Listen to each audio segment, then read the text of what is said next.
Hello, friends. Welcome to another episode of Magic Mondays. I believe this is like episode 42 or something like that. It's kind of crazy. Today we're looking at a deck called This Is Super Dumb. And I can't even... So let me tell you the backstory. Usually with these Magic Monday videos, I try to showcase decks that I've had for at least a little while. I kind of tinker with them a little bit, try to make something that's fun and interesting and fairly unique. That's not the case here. It's fun, it's interesting, I think it's fairly unique, but I made this today. I was like, let me just see what commanders are in the Cons reprint that they just released to Arena recently. And I saw Narset. Enlightened Master. Now I have a Narset deck already that is the Planeswalker version of her that's also in this deck. So I have a Narset commander deck with that other version. This one is using the 3/2 first strike hexproof legendary human monk, which has amazing art, by the way. It's really beautiful art. So whenever she attacks, exile the top 4 cards of your library. Until end of turn, you may cast non-creature spells from among them without paying their mana costs. 6 mana for a 3/2 is a little steep, but that ability I really wanted to exploit. So as you can see, our average mana cost is 4.8 with a whopping 19 cards costing 6 or more. There are exactly 0 creatures in this deck, other than Narset. So it's 59 non-creatures, 13 white, 19 blue, 12 red, and 23 artifacts. 3 instants, 17 sorceries, 24 artifacts, 7 enchantments, 8 planeswalkers, and 40 lands.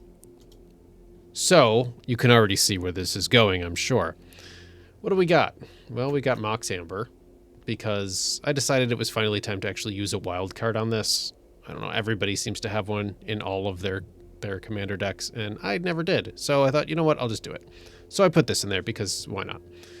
Mystic Reflections, a really fun control card where we can copy but we choose a non-legendary creature, and the next time one or more creatures or planeswalkers enter the battlefield this turn, they enter as copies.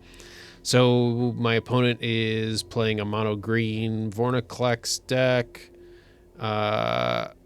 And I use this, and when the commander is coming into play, instead of being his normal terrible self, he comes in as a copy of, Llanowar Elves. It's fun. Tail's End for counter, and we got mana rocks. Oh, boy, do we have mana rocks. We have Signet, we have Heart, we have Lantern, we have Banner, we have File, we have Replicating Ring.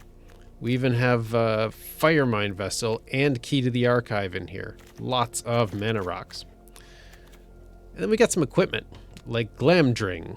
An equipped creature gets +1/0 for each instant and sorcery in your graveyard and has first strike. Whenever it deals combat damage to a player, you may cast an instant or sorcery from your hand with mana value less than or equal to that damage without paying its mana cost. That ability...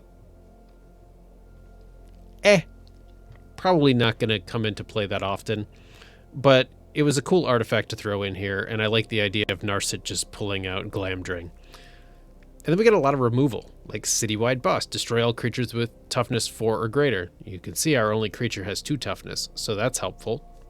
What other removal do we have? Well, we have Stone Rain, because I'm an old school player, and I loved Stone Rain, at least when I played it.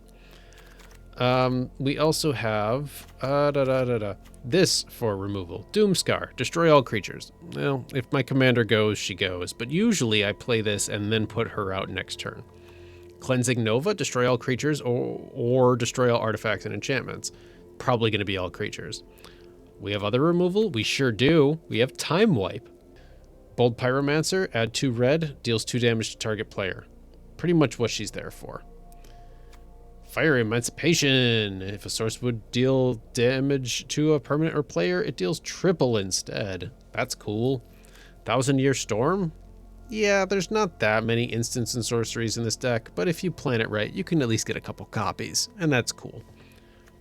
like Approach of the Second Sun. That's a fun card to copy. If it's cast from your hand, well, I guess it's from your hand, and it's technically not because it'd be from exile. But it's still, you know, gain 7 life, and then put it 7th from the top, and if you cast it sometime soon, you win the game if you cast it twice. Basically, I'm summarizing. I'm tired. Allrun's Epiphany to take another turn. Also, Allrun looks ridiculous in that art. Kiora bests the Sea God. Can make a Kraken. We can take something of our opponents and make it ours. And we can theoretically play it for free with Narset. And Overflowing Insight to draw 7 cards. And Seagate Restoration to double the number of cards in our hand and have no maximum hand size for the rest of the game. And Inspired Ultimatum to target player gains 5 life. This deals 5 damage to any target, and I draw 5 cards. Sure, I'll do that for free. Akroma's Memorial, creatures you control, in this case Narset, has Flying, First Strike, Vigilance, Trample, Haste, and Protection from black and red.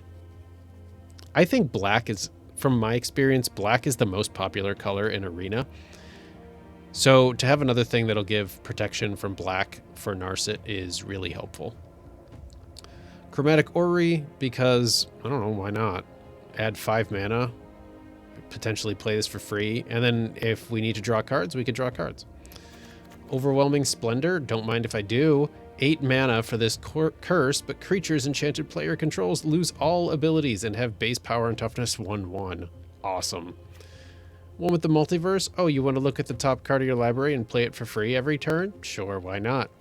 Magic Mirror, you want to draw a ton of cards and get this out for free? Absolutely. Omniscience? Of course, you may cast spells from your hand without paying their mana costs. Cool, because everything in this deck is stupid expensive. So, this deck is called This Is Super Dumb. Oh, bunch of lands. What did I do different this time?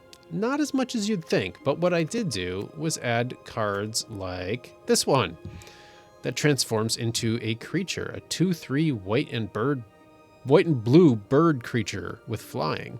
And whenever it attacks, create a map token, because why not? We also have, where's one of the other ones? Den of the Bugbear. It's another land that turns into a creature. That's cool. Hall of the Storm Giants also turns into a creature. Because there's only one creature in this deck, I thought it might be good to have some of these. And then the white one, which is this one, Cave of the Frost Dragon. Can turn into a 3/4 white dragon with flying, if I want it to. It's just nice to have a potential blocker around, and the art is cool, and I don't normally use these lands turned into creature cards. I also put in Cast an Ardenvale because it can make creature tokens, so if I really need a blocker for some reason, I can do that with this. So that was the idea behind some of the lands. Oh, this one too. I knew there was one more. It's the Restless Spire, becomes a 2/1 blue and red elemental creature with, as long as it's your turn, it has first strike. And whenever it attacks, scry 1. Not anything spectacular, but, you know, it's a good option. And of course, we have a Triome in here that fits what Narset is. So this was kind of a long intro, but I was so excited to make such a stupid deck that was so much fun to play that I wanted to share it with you guys right away. So thank you all so much for watching. We should get to some games, but before we do, please remember to consider subscribing to the channel, to give this video a little thumbs up. I love those so much. They make my heart sing. And as always, please be kind to yourselves and each other. Once again, thank you so much for watching. I really appreciate it. And I just noticed that the actual island is in the shape of a bird. That's neat. Please be kind to yourselves and each other. We'll see you again real soon. Let's get to some games.